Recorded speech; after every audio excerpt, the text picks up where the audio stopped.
வணக்கம், நான் பிஎன் நாகரத்னா பேசுகிறேன். உங்களுக்கு இதோட நிறைய புதுமையான ரெசிபி எல்லாம் கொடுத்துருக்கேன். இன்றைக்கி ஒரு ஸ்கூலில் இப்போ பசங்கள்லாம் லீவு கொஞ்சம் நல்ல ஸ்கூல் தந்துட போகிறது. அதுக்குள்ளே பசங்களுக்கு எல்லாம் டிஃப்ரெண்ட்டாக வேறு ஏதாவது வீட்லேயே இருந்து சூடாக நல்லா பண்ணி கொடுக்கணுன்னா ஃபுல்லாக வெஜிடபிள்ஸ் தான், வேறு ஒன்றுமே கிடையாது. ஸ்டஃப்டு கேப்சிகம், குடமிளகா இருக்குது இல்லையா, அதில் எல்லா காய்கறியும் பசங்களுக்கு பிடிச்ச காய்கறி எல்லாம் அதில் வச்சு நீங்கள் ஸ்டஃப் பண்ணிவிட்டு கொஞ்சோண்டு உப்பு கொஞ்சம் காரம் எல்லாம் போட்டு எப்படி பண்ணுறது உங்களுக்கு சொல்லிக் கொடுக்குறேன். அதுக்கு என்னென்ன இன்க்ரீடியன்ட்ஸ்னு சொல்கிறேன். நிறைய இல்லை, ஒரு 10 நிமிஷம் ஸ்பேர் பண்ணிங்கன்னா உங்களுக்கு பசங்களுக்கு பியூட்டிஃபுல்லாக ஒரு நல்ல டிஃபன் பண்ணி கொடுக்கலாம். ஃபுல்லாக உங்களுக்கு வெஜிடபிள்ஸாக வேறு ஒன்றுமே கிடையாது. பசங்க விரும்பி சாப்பிடுவாங்க. ஓகேங்களா? இப்போது பாருங்கள் என்னென்ன இன்க்ரீடியன்ட்ஸ் வேணும்னு சொல்கிறேன். ஸ்டஃப்டு கேப்சிகம் பண்ணுறதுக்கு தேவையான பொருள் என்னென்ன சொல்கிறேன் பாருங்களேன். இந்த மாதிரி கேப்சிகம் உழுகிறேன். உங்கள் வீட்டில் எவ்வளோ பேர் இருக்காலோ அதுக்கேற்ற மாதிரி நீங்கள் 1 2 4 எடுத்துக்கலாம். இது ஒரு தரம் பண்ணிங்கன்னா அப்போ நீங்கள் ரெகுலராக பண்ண ஆரம்பிச்சிருவீங்க. இது ஒன்றும் பெரிய இது இல்லை. இப்போ பாருங்கள், இதில் வெஜிடபிள்ஸ் எல்லாம் இது போட்டிருக்கேன். பட்டாணி, பீஸ், உருளைக்கிழங்கு, கேரட், வெங்காயம் எல்லாம் கட் பண்ணி வச்சுருக்கேன். நீங்கள் பீன்ஸ் கூட போட்டுக்கலாம். என்னென்ன இங்கிலீஷ் வெஜிடபிள்ஸ் எல்லாம் போட்டுக்கலாம். இங்கே பாருங்கள், கொஞ்சம் கொத்தமல்லி, சும்மா கார்னிஷிங்க்கு கொத்தமல்லி வச்சுருக்கேன். அதுக்கு chilli powder, red chilli powder, அப்புறம் காஷ்மீரி சில்லி பவுடர், உப்பு வச்சுருக்கேன், மஞ்சள் பொடி, ஆயில், இது வந்து கார்ன்ஃப்ளோர். இப்போ உங்களுக்கு என்னென்ன தேவையான பொருள் எல்லாம் சொல்லிட்டேன். இப்படி எப்படி பண்ணுறதுன்னு உங்களுக்கு சொல்லிக் கொடுப்பேன். ஃபஸ்ட் இந்த வெஜிடபிள்ஸ் நம்ம எல்லாம் சாப் பண்ணி வச்சுருக்கோம் இல்லையா, கட் பண்ணி இதை வந்து ஜஸ்ட்டு கொஞ்சம் ஃப்ரை பண்ணி வேக வச்சுக்கோங்க. ஏன்னா உள்ளே ஸ்டஃப் பண்ண போகிறோம் இல்லையா, கொஞ்சோண்டு வேக பசங்க சாஃப்டாக இருந்தால் தான் சாப்பிடும்.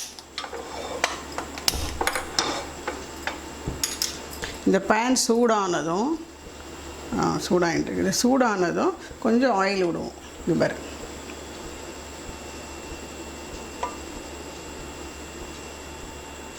அவ்வளோதான்.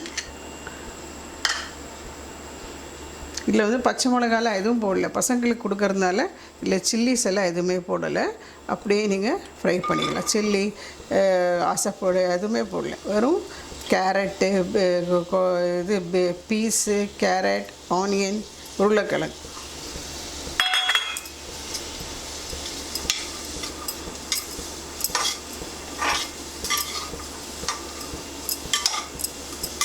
இதை வந்து நீங்கள் வந்து பெரிய தக்காளி, பெங்களூர் தக்காளி பெருசாக கிடைக்கும், நீங்கள் அதுலேயும் பண்ணலாம்.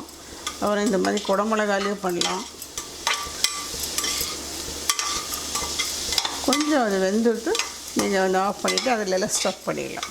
கேப்சிகம் கட் பண்ணி ஸ்டஃப் பண்ணிடலாம். மஞ்சள் பொடி போட்டுருங்க.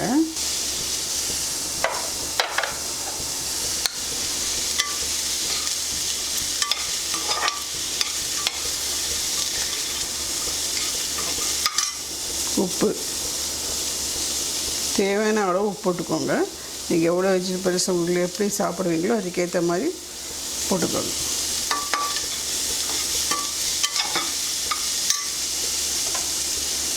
Chilli powder, Kashmiri chilli powder போட்டிருக்கேன்.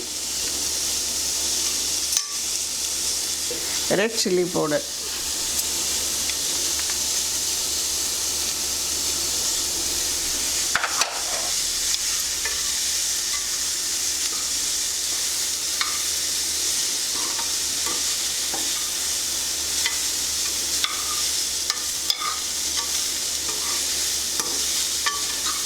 ரெண்டு ஸ்பூன் கொஞ்சம் கூட எண்ணெய் விடுங்க. எண்ணெய் விட்டாலும் கொஞ்சம் சீக்கிரமாக வெந்துடும். அவ்வளோ இது கொஞ்சம் வெந்ததும் நீங்கள் ஆஃப் பண்ணிடலாம். திருப்பி நாங்கள் அடுப்பில் வைக்க போகிறோம் இல்லையா, இந்த குடமிளகாக்குள்ளே போட்டு அவ்வளோதான். இது கொஞ்சம் ஆறினதும் எடுத்து நீங்கள் வந்து கேப்சிகமில் ஃபில்அப் பண்ணிடலாம். இப்போ நம்ம கேப்சிகம் 2ஆக கட் பண்ணிக்கலாம். இது அதுலேயே இந்த சூட்லேயே அது கொஞ்சம் வெந்துடும். இப்போ பாருங்கள், இந்த கேப்சிகம் 2ஆக கட் பண்ணிக்கோங்க.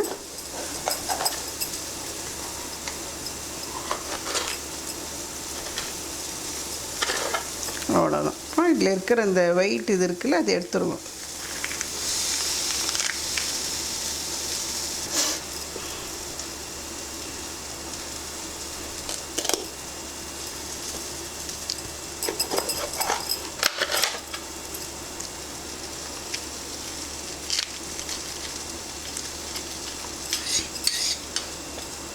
அவ்வளோதான்.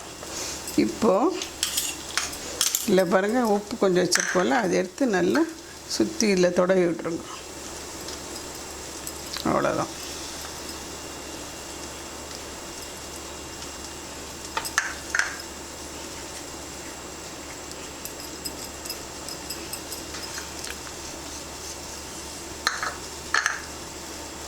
ஸோ இதில் கொஞ்சம் கொஞ்சமாக ஃபில்அப் பண்ணிடலாம் நீங்கள்.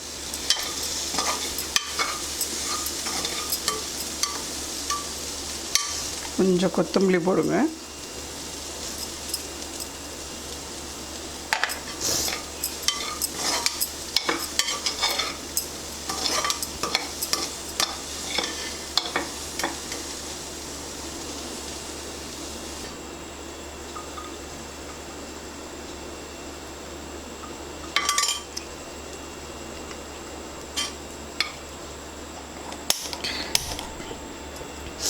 கேஸ் கொஞ்சம் சூடானதும் அதில் கொஞ்சம் எண்ணெய் விட்டுடலாம். இன்னும் ரொம்ப எண்ணெய் குடிக்காது.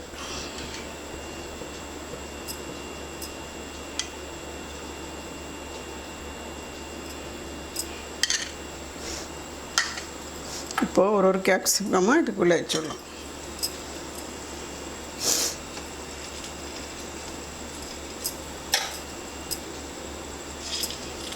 சரிங்களா? அவ்வளோதான், கேப்சிகம் ஸ்டஃபிங் முடிஞ்சு போச்சு. கார்ன்ஃப்ளோர் இருக்கு இல்லையா, அதை கரைச்சிட்டு நம்ம அதில் போட்டுருவோம். மேலே கார்னிஷ் பண்ணிவிடுவோம். அது பாருங்கம்மா, இந்த கார்ன்ஃப்ளோர் இப்படி கரைச்சிட்டு இது மேலே நல்லா விட்டுருங்க. அது நல்லா ஸ்டிஃபாக இருக்கும். அதுக்கும் நீங்கள் சர்விங் பண்ணும்போதெல்லாம் கீழே விழாது. பாருங்கள், இப்படி இது வெந்துட்டுருக்கு. இப்போ வெந்துட்டே இருக்காங்களே, நீங்கள் தட்டு வச்சு மூடலாம். இன்னும் ஒரு ஸ்பூன் எண்ணெயை விட்டுட்டு, ஏன்னா அது நல்லா வேகணும்ல, நிறைய ஸ்டஃப் பண்ணியிருக்கோம். அது நிறைய வேகட்டும். கொஞ்சம் வெந்ததும் அது அவுட் சைடெல்லாம் வேகும்.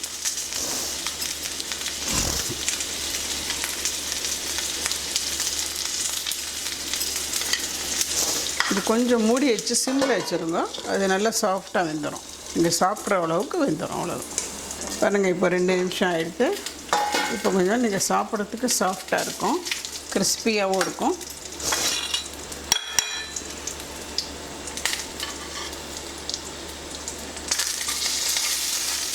இது பாருங்கள், இப்படி எடுத்து பிளேட்டில் வச்சு